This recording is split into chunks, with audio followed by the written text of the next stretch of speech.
ഷൊർണൂരിൽ ട്രെയിനിൽ നിന്നും യുവാവിന്റെ മൊബൈൽ ഫോൺ മോഷ്ടിച്ചയാൾ അറസ്റ്റിൽ. ഒറീസ അല്ലടിഗാം സ്വദേശി ധരണി ബഹ്റയാണ് അറസ്റ്റിലായത്. ഇക്കഴിഞ്ഞ 3-ന് പുലർച്ചെ 3:30-ന് തൃശൂരിൽ നിന്നും നിലമ്പൂരിലേക്ക് രാജ്യറാണിയിൽ യാത്ര ചെയ്യുകയായിരുന്ന തമിഴ്നാട് ഗൂഡല്ലൂർ പാറപ്പുറം വീട്ടിൽ മുഹമ്മദ് അജ്മലിന്റെ 25,000 രൂപ വില വരുന്ന മൊബൈൽ ഫോണാണ് മോഷ്ടിക്കപ്പെട്ടത്. ട്രെയിൻ ഷൊർണൂർ എത്തിയപ്പോൾ ഫോൺ ചാർജിലിട്ട് വെള്ളം വാങ്ങാൻ മുഹമ്മദ് അജ്മൽ പുറത്തിറങ്ങിയതും പ്രതി മൊബൈൽ ഫോണുമായി രക്ഷപ്പെടുകയായിരുന്നു. പിന്തുടരാൻ ശ്രമിച്ചെങ്കിലും ട്രെയിൻ സ്റ്റേഷനിൽ നിന്നും യാത്ര ആരംഭിച്ചതിനാൽ ഇരുവരും വ്യത്യസ്ത ബോഗികളിൽ കയറിക്കൂടുകയായിരുന്നു.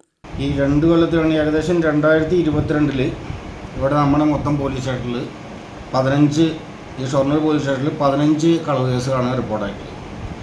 അതിൽ 13 കേസും നമുക്ക് ആളെ പിടിക്കാൻ പറ്റി. അതേസമയം 2023 വന്നപ്പോൾ 21 കേസ് റിപ്പോർട്ട് ചെയ്തതിൽ 12 കേസിലാണ് പ്രതിനെ അറസ്റ്റ് ചെയ്യാൻ പറ്റിയത്. 2024 10 കേസുള്ളതിൽ 7 കേസിലും പ്രതിനെ അറസ്റ്റ് ചെയ്യാൻ പറ്റിയിട്ടുണ്ട്. 2025 ഇപ്പോൾ ഈ വർഷത്തിൽ മൊത്തം 3 കേസുണ്ടായതിൽ 2 കേസ് നമ്മൾ പ്രതിനെ അറസ്റ്റ് ചെയ്തു. തിങ്കളാഴ്ച രാവിലെയോടുകൂടിയാണ് റെയിൽവേ സ്റ്റേഷന് സമീപത്ത് വെച്ച് പ്രതിയെ പോലീസ് അറസ്റ്റ് ചെയ്തത്. കോടതിയിൽ ഹാജരാക്കിയ പ്രതിയെ റിമാൻഡ് ചെയ്തു.